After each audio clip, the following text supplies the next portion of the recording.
नमस्कार, सोलापूरचा पुणेरी तडका चॅनलमध्ये आज आपण भोगी स्पेशल अशी भोगीची सोलापूर थाळी कशी बनवायची ते पाहणार आहोत। महाराष्ट्राच्या बऱ्याच भागात भोगीच्या दिवशी मिक्स भाज्यांची भाजी बनवली जाते, त्याला खेंगट असं म्हणतात। पण आमच्याकडे इथे त्याच मिक्स भाज्या आणि मुख्य पालक आणि चुका वापरून एक वेगळ्या प्रकारची भोगीची भाजी बनवली जाते, त्याला आम्ही गरगट्टा म्हणतो। आणि सोलापूर साइडला प्रत्येक घरात असा हा गरगट्टा भोगीच्या दिवशी नक्कीच बनवला जातो। बाजरीची भाकरी, त्याबरोबर शेंगाची पोळी, त्यावर तुपाची धार, दही चटणी आणि भात व गरगट्टा असा हा भोगीच्या थाळीचा मेनू असतो। सोलापूर स्पेशल कडक बाजरीची भाकरी आणि शेंगाची पोळी याचा व्हिडिओ मी आधीच आपल्या चॅनलवर अपलोड केलेला आहे, त्याची लिंक मी डिस्क्रिप्शन बॉक्समध्ये देते, त्यावर जाऊन तुम्ही ही रेसिपी पाहू शकता। आता आपण आजच्या व्हिडिओमध्ये ही जी सोलापूर स्पेशल अशी भोगीची भाजी जी आहे गरगट्टा ती कशी बनवायची ते पाहणार आहोत। मंडळी, तुम्हाला जर आपल्या चॅनलवरच्या रेसिपीज आवडत असतील तर चॅनलला पटकन सबस्क्राइब करा आणि हा व्हिडिओ आवडल्यास व्हिडिओला लाईक करा, कमेंट करा आणि हा व्हिडिओ जास्तीत जास्त शेअर करा। आता पटकन ही भोगीची भाजी कशी बनवायची ते पाहूयात। हा गरगट्टा बनवण्यासाठी मी कुकरमध्ये अर्धी वाटी तुरीची डाळ घेतलेली आहे, पाव वाटी मुगाची डाळ आहे, पाव वाटी चण्याची डाळ घेतली आहे, थोडेसे अख्खे मटकी घेतलेली आहे, हरभरे आहेत, तुम्ही भिजवलेले हरभरे सुद्धा घेऊ शकता, थोडेसे वाटाणे, कच्च्या शेंगा घेतलेल्या आहेत। आता आपण हे सर्व डाळी आणि वाटाणे शेंगदाणे हे सगळं धुवून घेऊयात। डाळी धुतल्यानंतर याच्यात आपण डाळी भिजतील एवढं पाणी घालणार आहोत। आता यानंतर आपण याच्यामध्ये वेगवेगळ्या भाज्या घालणार आहोत। प्रथम मी एक वांग घेतलेला आहे चिरून, एक ढोबळी मिरची घेतली आहे चिरून। आपण पाहिलं असेल की मी पहिल्यांदा डाळी घातल्यात आणि नंतर मी भाज्या घालतीये। गाजर, मी 2 मोठी बोरं घेतलेली आहेत, तुम्ही साधी छोटी बोरं जी असतात आपली गावरान ती सुद्धा घेऊ शकता, 4 ते 5। यात आपण सर्व प्रकारच्या भाज्या वापरतोय, तुम्हाला आवडतात त्या भाज्या तुम्ही वापरू शकता। वाल, पापडी याच्या शेंगा सुद्धा तुम्ही घालू शकता, बीन्स यात पण वापरू शकता। एक छोटा टोमॅटो, यात आता मी एक कांदा घालतीये चिरून। या भाज्या ज्या मी घातल्या त्यात तुम्ही पेरू सुद्धा घालू शकता। एक वाटी चुका धुवून चिरून घेतलेला आहे मी, हा आंबट असतो, याच्याने आपल्या गरगट्ट्याला फारच सुंदर टेस्ट येते। एक वाटी पालक घेतलाय। या गरगट्ट्यामध्ये पालक आणि चुका या मेन भाज्या असतात, बाकीच्या भाज्या तुम्ही तुमच्या आवडीप्रमाणे घालू शकता। 1 इंच आलं आणि 5 ते 6 लसणाच्या पाकळ्या चिरून घेतलेल्या आहेत। 5 हिरव्या मिरच्या मोठ्या कट करून घेतल्या आहेत मी, अर्धी वाटी कोथिंबीर। आता हे सर्व भाज्यांचं मिश्रण आणि डाळीचं मिश्रण आपण पाणी घालणार नाहीये, कारण याच्यामध्ये पालक आणि चुक्याचं पाणी भरपूर निघतं, त्यामुळे आपण याच्यात पाणी घालणार नाहीये।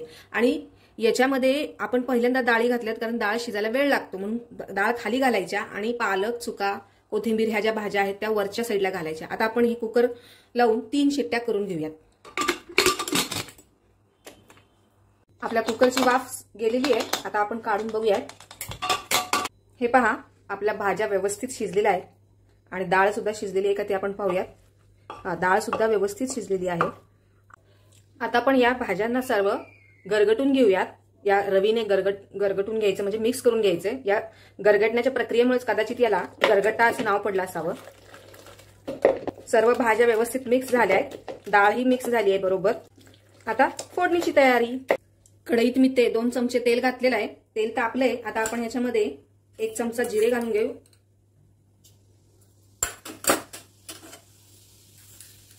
1 चमचा मोहरी छान तडतडली आहे। आता मी याच्यामध्ये 4 ते 5 लसणाच्या पाकळ्या कट करून घेतलेल्या आहेत बारीक, त्या घालतीये। गॅस बारीक करून घेतलाय मी। आता याच्यामध्ये मी 1 चमचा धने जिरे पूड घालतीये, अर्धा चमचा हळद, 1 चमचा कांदा लसूण मसाला। आता आपण हे गरगटलेली जे भाजी आणि डाळीचं मिश्रण आहे ते घालूया, व्यवस्थित मिक्स करून घेऊया। चवीपुरतं मीठ, आपण याच्यामध्ये 1 चमचा चिंचेचा सॉस घालतोय, याच्याऐवजी तुम्ही चिंचेचा कोळ सुद्धा घालू शकता, पण मी शक्यतो चिंचेचा सॉसच वापरते, याच्याने टेस्ट फार सुंदर येते, म्हणून आपण आता 1 चमचा चिंचेचा सॉस घातलाय। तुम्हाला जर आंबटपणा जास्त हवा असेल तर तुम्ही आणखीन एक अर्धा चमचा वाढवू शकता। तुम्ही जर चिंचेचा कोळ घालणार असाल तर थोडासा बुटुकभर गुळ घाला. मी आता हा चिंचेचा सॉस वापरलाय, त्याच्यामध्ये गुळ, जिरे आणि चिंचेचं मिश्रण असतं, त्यामुळे मी गुळ घालत नाहीये, पण तुम्ही वापरा, याच्याने टेस्ट सुंदर येते.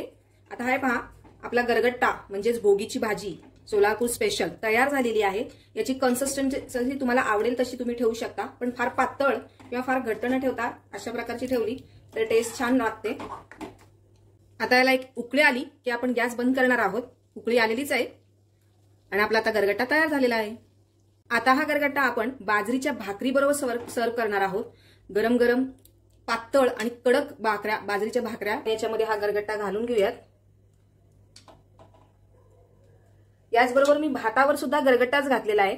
हा जो भाताबरोबर इतकी सुंदर टेस्ट लागते याची, भरपूर तूप घालायचं, फार सुंदर टेस्ट लागते. आता याच्यावर आपण थोडंसं तेल घालून घेऊयात.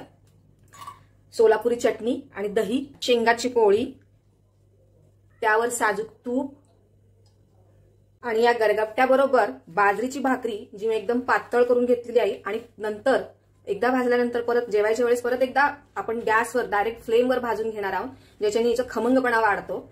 मस्त आपलं भोगीचं जेवण तयार आहे.